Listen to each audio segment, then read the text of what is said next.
Bom dia, povo abençoado de Jesus. Vamos para mais um estudo, então. Epístola de Paulo a Timóteo, capítulo 1 ao capítulo 3. 1 Timóteo, 2 Timóteo, Tito são chamados epístolas pastorais. Então, Timóteo é um filho de Paulo, filho que eu estou falando na fé. Filho de mãe judia e de pai grego, um judeu misturado, e que ajudou muito Paulo no seu ministério. O motivo dessa admoestação, dessa epístola, é para que permaneçam no amor puro e na fé com consciência e que evitem doutrinas estranhas, heresias que estavam sendo implantadas dentro da igreja por várias pessoas. Então Paulo está admoestando para que voltem para o amor e para a fé sem hipocrisia, a prática das boas obras.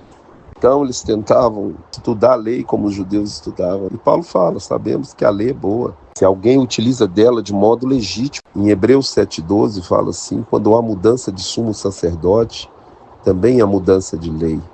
Ou seja, Jesus, ele trouxe a lei do Espírito da vida, escrito na nossa mente e no nosso coração. Ele fala que ele é grato a Jesus Cristo, pois ele, que era blasfemo, perseguidor implacável da igreja, que ele fez tudo isso na ignorância, na cegueira espiritual, mas que transbordou sobre a vida dele a graça de Cristo. Fiel é a palavra e digna de toda aceitação, que Jesus Cristo veio para salvar os pecadores, do qual ele é o principal, e que ele virasse testemunha, modelo para todos aqueles que viessem a crer em Jesus Cristo. Esse é o dever que te encarrega o filho Timóteo.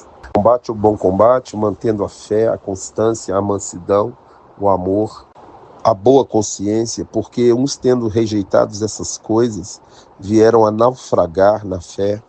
No capítulo 2, ele exorta para que usem de práticas de orações, de intercessões, de ações de graças por todos os homens. Esse é o dever de todo cristão, ser um intercessor. Orar sem cessar, o qual deseja que todos os homens se convertam e cheguem ao pleno conhecimento da verdade. Deus não fez ninguém para ir para o lago de fogo.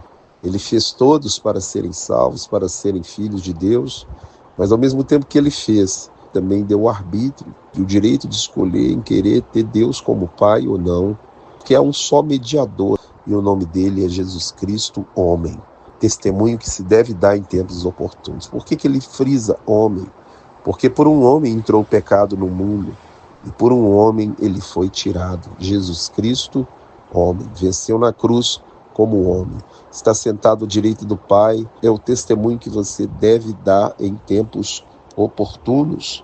Em Atos 4,12 diz, porque não há salvação em nenhum outro, porque embaixo do céu, nem em cima da terra, existe outro nome dado entre os homens pelo qual importa que sejamos salvos. Somente ele é o mediador entre Deus e os homens. Para isso, ele foi designado pregador e apóstolo. Que os varões orem levantando mãos santas e as mulheres tenham vestimentas decentes. Pensa na roupa que você vai vestir, porque o seu corpo é santuário do Espírito Santo de Deus que está em vós e que você não é de você mesmo. Lê lá em 1 Coríntios, capítulo 6, versos 19 e 20. E agora ele fala as qualificações do presbítero. A palavra presbítero, ancião, bispo é a mesma. Não se consagra ninguém a pastor. A pessoa é consagrada ao presbitério e Deus é quem dá o dom. Leia Efésios 4, de 8 a 13. Vai falando que esse homem tem que ser marido de uma só mulher. Não pode ser iracundo, de torpe ganância. Não pode ser dada ao vinho, tem que governar bem os da sua casa e ter bom testemunho dos de fora, que não seja neófito, para não cair na condenação do diabo. Neófito é pessoa com pouco tempo de conversão, então ele tem que ser experimentado. Não autoriza mulher a ser presbítera, não tem mulher bispa, mulher apóstola, nem homem apóstolo tem, muito mais mulher. E hoje as mulheres se encheram de vaidades, e vão ser consagradas presbíteras. Elas acham que estão sendo consagradas pastora.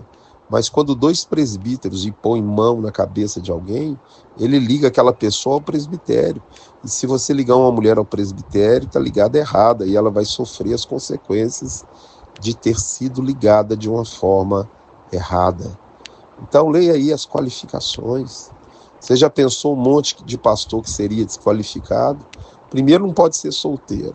Marido de uma só mulher, governe bem a sua casa, tenha bom testemunho dos de fora, ou seja, não pode ser neófito, menino, igual eles estão fazendo aí agora. cara não fez nada, não tem experiência nem nada, vira um pastor.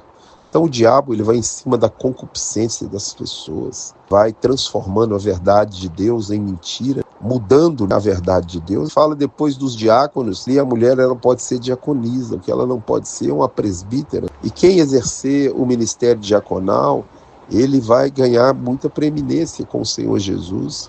Ele fala, eu estou te escrevendo essa epístola para que se eu tardar, você saiba como se deve portar na igreja do Deus vivo, baluarte do Deus vivo, a igreja santa do Senhor, coluna e baluarte da verdade. Hoje a igreja não é do Deus vivo mais, a igreja é das famílias.